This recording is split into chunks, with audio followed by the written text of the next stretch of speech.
नमस्कार, छायाच रेसिपीजमध्ये आज आपण पोह्यांपासून एक नाही तर दोन खूपच मस्त चमचमीत आणि चवदार रेसिपीज बनवतोय। बनवूया पहिली रेसिपी। तर इथे मी 1 कप पोहे घेतलेत। जाड किंवा पातळ कोणतेही पोहे घेऊ शकता।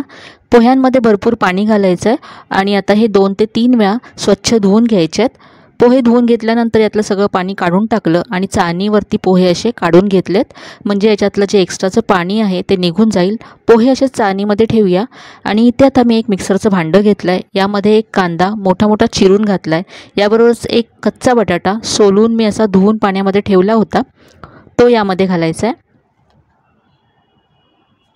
यानंतर इथे थोडंसं इथे आलं घातलं आहे। याबरोबरच 4 ते 5 लसणाच्या पाकळ्या घातल्यात।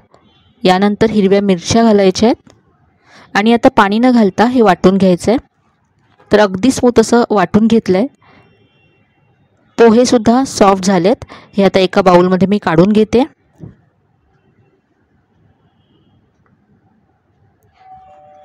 आता हे पोहे हाताने असे छान कुस्करून घ्यायचे।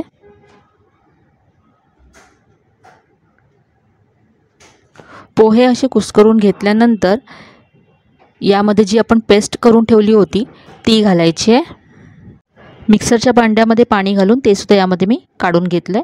यानंतर यामध्ये बेसन घालायचं आहे। इथे मी पाव कप बेसन घेतलं आहे। याबरोबरच इथे अर्धा चमचा धनेजिरे पूड घातले। चवीप्रमाणे लाल तिखट घालायचं आहे। यामध्ये आपण लाल मिरची सुद्धा घातली, त्यामुळे तिखट तुमच्या चवीप्रमाणे कमी जास्त घाला। चवीप्रमाणे मीठ घातलं, पाव चमचा हळद घातली। यानंतर यामध्ये भरपूर बारीक चिरलेली कोथिंबीर घालायची आहे। हे सगळं आता छान मिक्स करून घ्यायचं आहे। हे सगळं छान मिक्स केल्यानंतर यामध्ये गव्हाचं पीठ घालायचं आहे। इथे मी 1 कप गव्हाचं पीठ घेतलं आहे। थोडं थोडं घालत हे मिक्स करत जायचं आहे। आपण जी पेस्ट तयार केली होती त्या पेस्टमध्ये हे आपल्याला मळून घ्यायचं आहे। याबरोबरच आपण पोहे सुद्धा घातले होते, तर पोह्याचं सुद्धा मॉइश्चर आहे त्यामध्येच आपल्याला पीठ घालून मळायचं आहे। 1 कप मी सुरुवातीला पीठ घातलं, लागेल तसं यामध्ये पीठ घालत जायचं आहे। पिठाचं प्रमाण तुम्हाला इथे कमी जास्त लागू शकतं। तर इथे मला 1.25 कप पीठ लागलं। याचा असा गोळा तयार करून घेतला। आता यातला एक गोळा छोटा मी घेतला आहे। यावरती तेल लावून घेतलं आणि आता याचा आपण पराठा लाटून घेऊया। लाटण्याला सुद्धा मी इथे तेल लावते।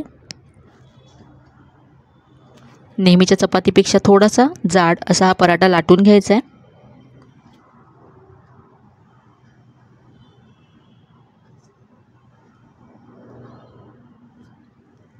नेहमीच्या घरच्या साहित्यामध्ये होणारी मस्त अशी रेसिपी आहे।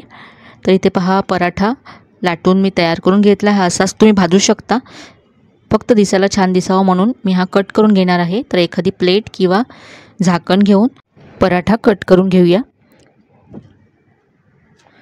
एक्स्ट्राचं जे पीठ आहे ते काढून घ्यायचं आहे।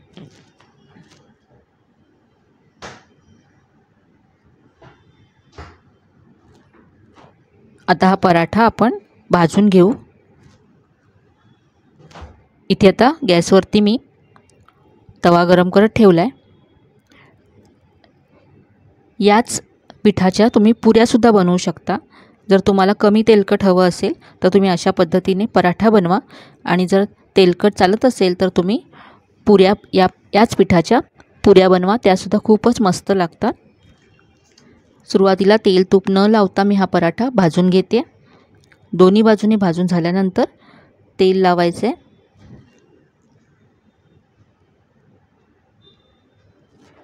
आता यावरती तेल लावून मी हा पराठा खरपूस करून घेते।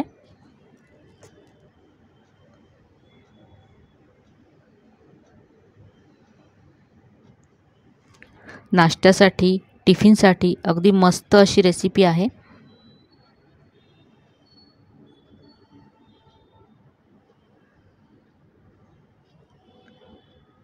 हा पराठा आता भाजून तयार आहे, काढून घेऊया।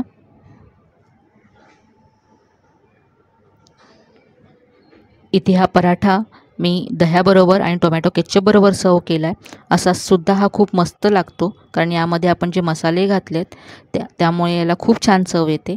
त्याबरोबरच यामध्ये आपण बटाटा घातला आहे, त्यामुळे खूप सॉफ्ट राहतात। बटाट्याची चवसुद्धा खूप छान लागते यामध्ये। तर ही होती अगदी झटपट घरच्या साहित्यामध्ये होणारी नाश्त्याची चवदार अशी रेसिपी। आता बनवूया पोह्यांपासून दुसरी चमचमीत रेसिपी। तर इथे मी 1.5 कप पोहे घेतलेत। कुठल्याही वाटीने किंवा कपाने मोजून तुम्ही इथे 1.5 वाटी पोहे घ्या। पोहे आता पाणी घालून 2 ते 3 वेळा स्वच्छ धुवून घ्यायचे आहेत आणि यानंतर यातलं सगळं पाणी काढून टाकायचं आहे। आता यामध्ये पुन्हा थोडंसं पाणी घालायचं आहे, साधारण पाव कप पाणी घातलं आणि हे असेच आता भिजत ठेवूया, म्हणजे पोहे अगदी सॉफ्ट होतील। तर इथे पहा 5 मिनटं झालेत आणि पोहे अगदी सॉफ्ट झालेत। आता हे असे मळून घ्यायचे आहेत। पोहे इथे मी असे 2 मिनटं मळून घेतले। आता इथे मी 1.5 कप बेसन घेतलं आहे। आपण 1.5 कप पोहे घेतले होते, तर त्यासाठी मोजून 1.5 कप इथे बेसन घ्यायचं आहे आणि लागेल तसे यामध्ये आपल्याला घालायचं आहे। सुरुवातीला 1 कप घालूया आणि थोडंसं इथे बेसन मी शिल्लक ठेवलं आहे, ते लागेल तसं आपण नंतर वापरू। आता यामध्ये बारीक चिरलेली हिरवी मिरची घालायची आहे, किसलेलं आलं घालायचं आहे, अर्धा चमचा जिरं घातलं आहे, यानंतर अर्धा चमचा ओवा घेतला आहे, हातावरती कुस्करून घालायचा आहे, म्हणजे याचा स्वाद आणखी छान येतो रेसिपीमध्ये।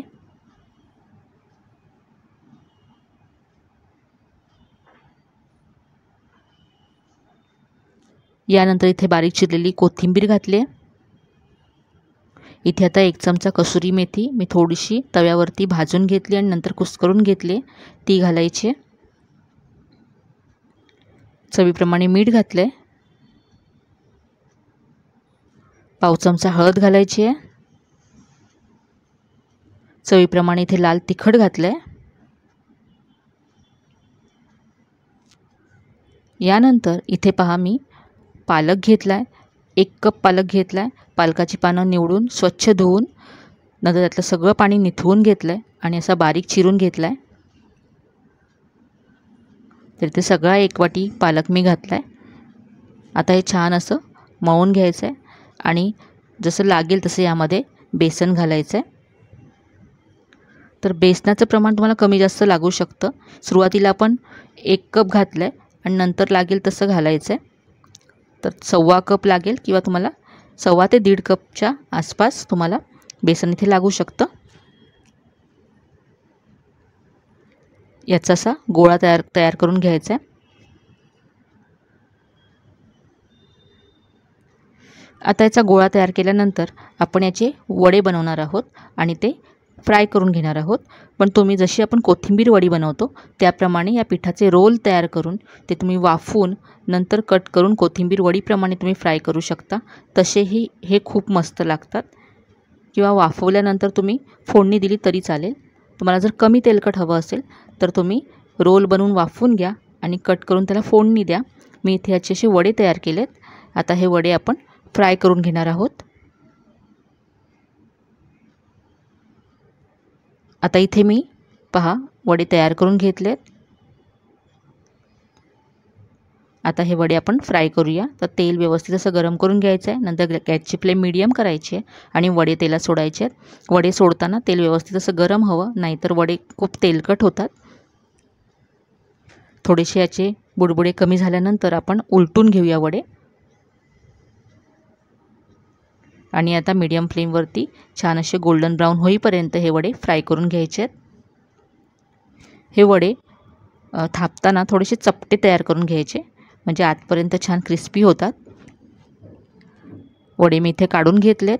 इथे मी आता टोमॅटो केचप बरोबर सर्व केलेत। कुठल्याही चटणीबरोबर तुम्ही हे सर्व करू शकता। खूपच मस्त होतात, चवीला तर छान लागतात। त्याचबरोबर यामध्ये पोहे आहेत, त्यामुळे खूपच मस्त क्रिस्पी असे होतात। तर ही होती आपली दुसरी रेसिपी। आजच्या दोन्ही रेसिपीज तुम्हाला कशा वाटल्या कमेंटमध्ये कळवायला विसरू नका। रेसिपीज जर आवडल्या असतील तर व्हिडिओला जास्तीत जास्त लाईक करा, शेअर करा। चॅनलला अजून सबस्क्राईब केलं नसेल तर नक्की सबस्क्राईब करा। चला तर मग पुन्हा भेटूया अशा छान छान आणि नवीन नवीन रेसिपीजसह. तोपर्यंत धन्यवाद.